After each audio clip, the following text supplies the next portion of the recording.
Let me set the scene for you. The year is 2002 and I'm about to start a hobby that I will still be doing almost 20 years later. No, not that. Get your heads out the gut, you cretins. I'm of course talking about miniature painting, and today guys, we're going to be tackling a miniature that I've wanted to paint since I very first got into the hobby. That's right, ladies and gentlemen, today we're tackling the Balrog. Hey there Pickle people, and welcome back to the Pickle Jar. And yes, today we're going to be tackling a miniature that's been on my miniatures wish list for almost 20 years, the Balrog from Games Workshop. Now when I first got into this hobby, I started out with the Lord of the Rings magazine, as many people did, but soon moved on to playing 40k and never went back to playing Lord of the Rings. So this has kind of been something that I've always wanted to do and just never got round to doing. Now, the Balrog is one of those models that I've been excited to paint because, well, it's a massive fire demon, what's not to like? I've been a fan of the world of Tolkien since I was very young, so seeing this monster brought to life in miniature form was something I thought was really cool. Now I'm working on this plastic version rather than the original metal version, and while some people would turn their nose up at that, I still think it's a really cool model. I was asked to take part in this huge collab project by Nat1 Videos along with Elster Nation and Carl Makes Stuff. If you want to check out their videos for this epic project, there'll be links down below in the description, and there'll be a link to the playlist in the top right hand corner right about now. My mission was simple, paint the Balrog to look as cool as possible. Now this should be easy enough given how cool the model already is, but before I could get him painted I needed to get him built up. So I started clipping out the various parts, cleaning them up and gluing them together with Tamiya Extra Thin.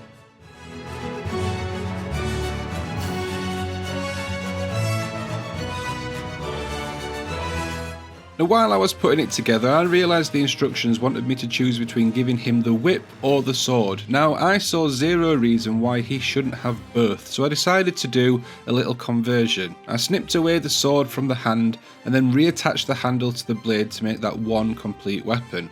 I cut the fingers from his other hand and glued the blade onto his palm, with the detached fingers getting glued in place around the sword. Now once this had set enough, I took some milliput and simply joined up the knuckles with the fingers, adding a little bit of texture and trying my best to make these look as good as I could. I've not really done too much sculpting or converting in the past, so this was something very much out of my comfort zone. I'm fairly happy with how it turned out though, and I do think he looks loads cooler with both weapons. Fair enough, he hasn't got a free hand to scratch his backside with anymore, but he is now doubly as good at dishing out the hurt. There were a few gaps here and there on the model, so while I had the milliput out, I filled the gaps as best I could. Once this was all done, I left this all to one side to set overnight and then got started painting it. Now this is a fairly big model, so it felt like a good excuse to once again have a go with my new favourite toy. That's right, out comes the airbrush. I've been using the airbrush for just over a month now, and it has quickly become one of my favourite things to play with. I'm still getting the hang of it and very much experimenting with different techniques and styles, but I'm having a hell of a lot of fun while I get to grips with it. If you're thinking about getting one yourself, then check out the link in the top right hand corner for my beginner's mistakes video. As the model would be primarily black, I didn't want to go for a typical white zenithal. So after I finished priming the model, I mixed some black and white ink together, which I used to pick out particular parts that I wanted brighter. Now I kept going with this, adding a little more white ink with each layer until I was happy with the black sections. I then used straight white ink on the sword, the whip, and the flamey bits on his back to ensure that they would be nice and bright.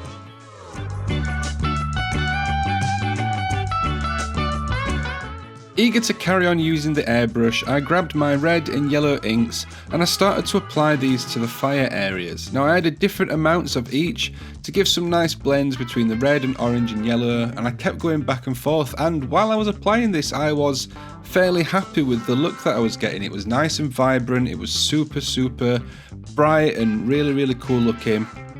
Now this was my first time using these two inks, and apparently they are very glossy. Now I didn't realise this while I was painting it, and it wasn't until I was sort of pretty much done with this sort of section, done with the inks, and I stopped and I looked and realised how glossy they looked, and at this point I was then quite downhearted because that's not the look that I was going for. At this point, I was very frustrated. I ended up having to step away from it for a couple of days because I'd annoyed myself that it was so glossy and that I'd kind of, in my head, spoiled the project. Now, it ended up being an easy fix in the end, as you'll see, but it just goes to show that just because you've got a new fancy tool, it doesn't always mean that it's the best thing for the job. I don't know, maybe I used the inks wrong, maybe they just weren't the right thing to use, but lesson learnt, I guess, and I'll know for next time.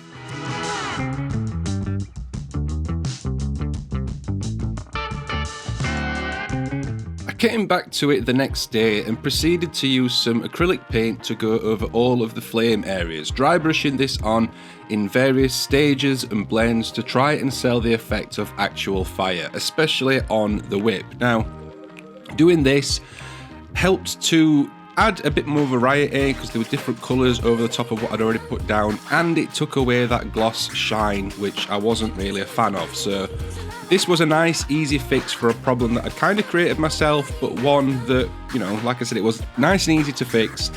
And I guess it just goes to show that just because you've got a fancy tool or some new fancy products, it's always best to sort of know what they do before you use them, and not necessarily try and do the fancy stuff every time, just because sometimes just dry brushing is good enough.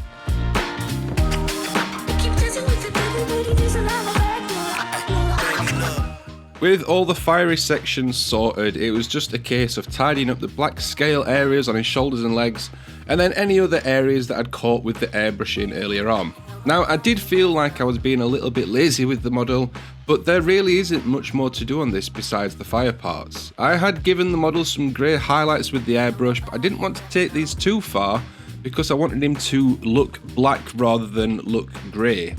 Now, I did do a little bit of dry brushing on the wings just to sort of bring that up a little bit, but I really didn't want to go too far with this at all.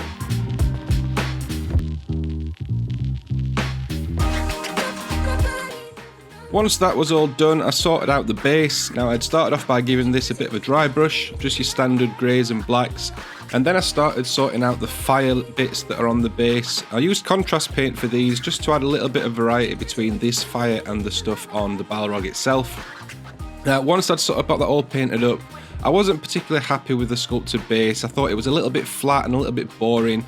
So I went back in, added some glue and put down some Grimdark City Rubble on the base from Geek Gaming Scenics, just to add a little bit of variety and something a little bit different.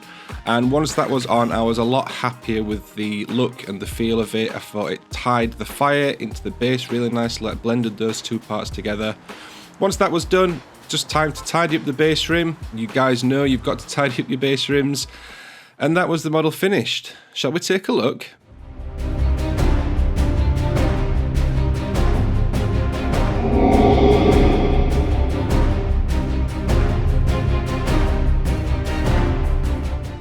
Do you have any miniatures that you've not got round to painting? Maybe something cool that you've always wanted to try but just never have done?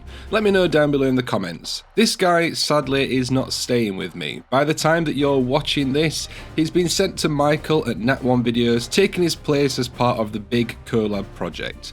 Go and check out Michael's video and see him in action, and tell him that I miss him. That's going to do it for this one, guys. I hope you enjoyed the video. If you did, be sure to leave a like down below. And if you want to see more from me, then please consider popping along to one of my live streams that I do every Wednesday at 8 PM. If you want to help support the channel, there are a number of different ways you can do so. We have our channel sponsor and affiliate links down below in the description. Or you can do what all of these amazing people did and join our membership program right here on YouTube. However you choose to support us, it's all massively appreciated, so thank you very much. That's all from me, and I'll see you next week with another video.